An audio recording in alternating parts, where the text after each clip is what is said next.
Hey, welcome back. It's Ivan time again.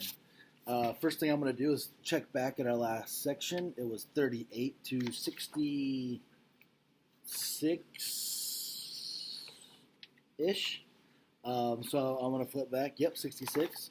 Remember what we do before we start? Kind of flip back, see what we remember to set our minds, like our mental bookmark, so we know where we're at. So if I flip back all the way to 38, it says Picasso.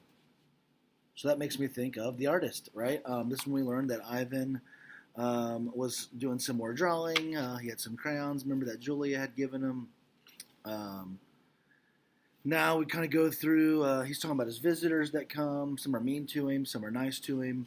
Then it goes into a pretty big story about Julia, about how much he likes her and respects her, and how much Julia cares for Ivan. Also, she sits by him. She gives him crayons. She talks to him. And Julia, we found out, gave little Bob his name. She's the one that drew him and gave him his name, which was really awesome. We also learned a little bit more about Mac. He's not very happy with how things are going right now, but it's something he's trying to fix. Right? He says something's going to change. He tells Julia's dad, it's going to be all right. We're going to be good. Ivan is trying to remember things, and he says, Stella tells him, it's a difference between can't remember and won't remember. And that was our discussion question last week, was what's the difference between them? So in my head, that difference is if you have a bad life, you don't want to remember your past. But if you had a great life, you probably do want to remember all the great times you had. So for Ivan, been stuck in his domain for a long time, he probably doesn't want to sit there and think about, oh yeah, I remember yesterday I sat in here, and the day before, and the day before, and the day before. So she was trying to get him to remember some more happy memories. And Ivan thought back on all of his trainer, or all of his people that used to clean his cage for him, his domain, his territory. If you notice, he doesn't call it a cage. Bob does sometimes. But he calls it his territory, his domain. He's proud of his home still. He's a proud gorilla still. He draws a little beetle. That was a pretty funny part when he drew the beetle, because Mac thinks it's just a black spot, but Julia says, look, it's a beetle. So it was pretty cool that Julia recognized the art. And then some change is coming, okay? They said smell it in the air, so something's coming. They think it's a new animal. They're trying to figure out what it is. Stella thinks it's an elephant. The other people don't know, or the other animals don't know what it is yet. But Stella said she can hear her crying for her mother, which is really, really sad. And Ivan said, oh, you're probably just hoping it's another elephant. But Stella says, no, I'm not hoping that at all. So that's another question I want you to think about is, why do you think Stella wouldn't want another elephant to come? I'm going to put that in one of your questions today, okay, to see what you think. All right, we're going to read just about half of this next section right now, so I can let everybody else get caught up on the stuff I saw some people that haven't caught up on the other chapters, so today and tomorrow we'll do it, and then Wednesday will be a little catch-up day, okay? All right, here we go. Lucky. I've heard the Jambo story many times. Remember, that was about the little kid that fell into the zoo, and the gorilla saved him. But the humans were really, really scared still. That was the Jambo story that Stella told last chapter. Stella says that humans found it odd that the huge silverback didn't kill the boy. Why, I wonder, was that so surprising? The boy was young, scared, alone. He was, after all, just another great ape. Bob nudges me with his cold nose. Ivan, he says, why aren't you and Stella at a zoo? I look at Stella. She looks at me. She smiles sadly with her eyes, just a little, the way only elephants can do. Just lucky, I guess, she says. Arrival. The new neighbor arrives after the 4 o'clock show. When the truck comes lumbering toward the parking lot, Bob scampers over to inform us. Bob always knows what's happening. He always is a useful friend to have, especially when you can't leave your domain. With a groan, Mac lifts the sliding metal door near the food court, the place where deliveries are made. A big white truck is backing up to the door, belching smoke. When the driver opens the truck, I know that Stella is right. A baby elephant is inside. I see her trunk poking out from the blackness. Look at her.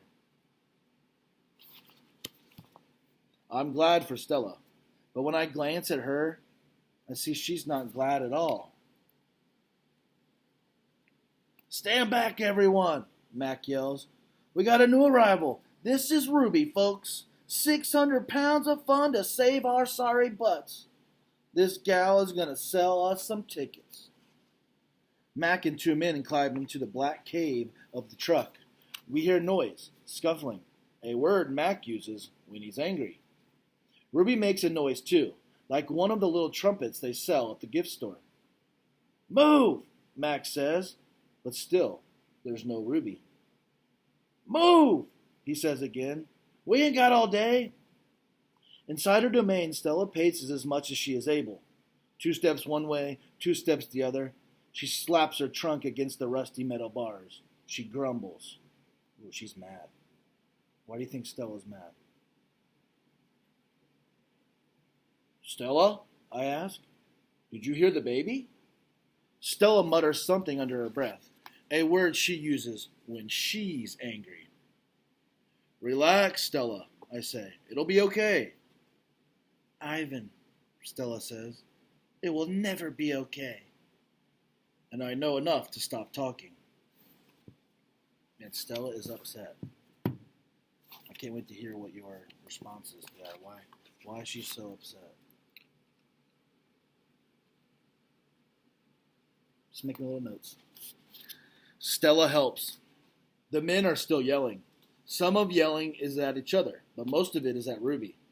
We hear scrambling, pounding, shifting. The side of the truck shudders. I'm starting to like this elephant, Bob whispers.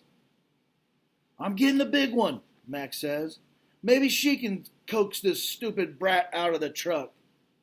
Mac opens Stella's door. Go on, girl, he urges. He unties the rope attached to the floor bolt. Remember, she's bolted to the floor. Stella pushes past Mac, nearly knocking him over. She rushes as best she can, limping heavily, toward the open back door of the truck. She catches her swollen foot on the edge of the ramp and winces. Blood trickles down. Halfway up the ramp, she pauses. The noise in the truck stops. Ruby falls silent. Slowly, Stella makes her way up to the rest of the ramp. It groans under her weight, and I can tell how much she is hurting by the awkward way she moves. At the top of the incline, she stops. She pokes her trunk into emptiness. We wait.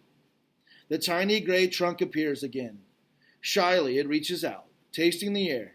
Stella curls her own trunk around the baby's. They make soft, rumbling sounds. We wait some more. A hush falls over the entire Big Top Mall.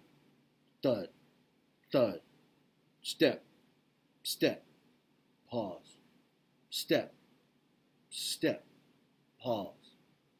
And there she is, so small she can fit underneath Stella with room to spare. Her skin sags, and she sways unsteadily as she makes her way down the ramp. Not the greatest specimen, Max says, but I got her cheap from this bankrupt circus out west. They had her shipped over from Africa. Only had her a month before they went bust. He gestures towards Ruby. Thing is, people love babies. Baby elephants, baby gorillas. Heck, give me a baby alligator and I can make a killing. Stella ushers Ruby towards her domain. Mac and the two men follow. At Stella's door, Ruby hesitates. Mac gives Ruby a shove, but she doesn't budge.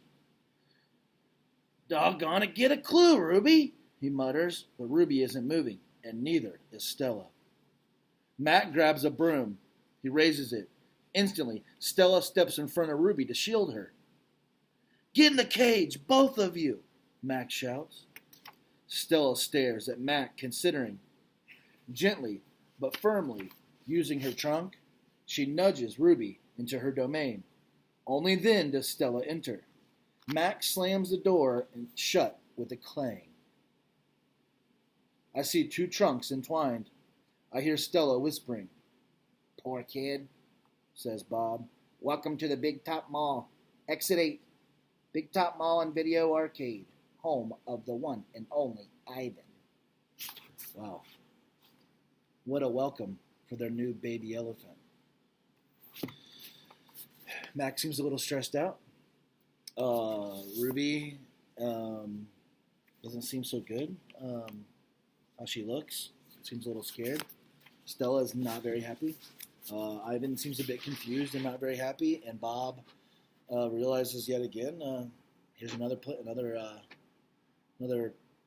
animal coming to the Exit 8 Big Top Mall. Read a couple more pages, all right, guys? And then that's it for today. Old news. When Julia comes, she sits by Stella's domain and watches the new baby. She barely talks to me. Stella doesn't talk to me either. She's too busy nuzzling Ruby. She is cute, little Ruby, with her ears flapping like palm leaves, but I am handsome and strong. Bob trots a circle around my belly before settling down in just the right spot. "Give it up, Ivan," he says. "You're old news." What's that mean, old news? Right. Julie gets out a piece of paper and a pencil. I can see that she is drawing Ruby. I move to the corner of my domain to pout. Bob grumbles. He doesn't like it when I disrupt his naps. "Homework," Julia's father scolds. Julia sighs and puts her drawing aside. I grunt, and Julia glances in my direction. "Poor Ivan," she says. "I've been ignoring you, haven't I?" I grunt again, a dignified, indifferent grunt. Julia thinks for a moment and then smiles. She walks over to my domain, to the spot in the corner where the glass is broken. She slides papers through. She rolls a pencil across my cement floor. "You can draw the baby elephant too," Julia says. I bite the pencil in half with my magnificent teeth. And then I eat some paper.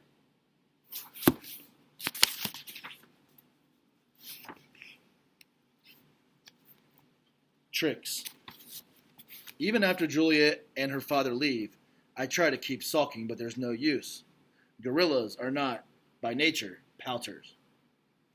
"Stella," I call. "It's a full moon, did you see?" Sometimes when we are lucky, we catch a glimpse of the moon through the skylight in the food court. "I did," Stella says. She's whispering, and I realize that Ruby must be asleep. "Is Ruby all right?" I ask. "She's too thin, Ivan," Stella says. "Poor baby. She was in that truck for days. Mac bought her from a circus, the same way he bought me. But she hadn't been there long. She was born wild, like us." "Will she be okay?" I ask. Stella doesn't answer my question. "The circus trainers chained her to the floor, Ivan, all 4 feet, 23 hours a day." I puzzle over why this would be a good idea. I always try to give humans the benefit of the doubt. "Why would they do that?" I finally ask. "To break her spirit," Stella says. "So she could learn to balance on a pedestal, so she could stand on her hind legs, so a dog could jump on her back while she walks in mindless circles."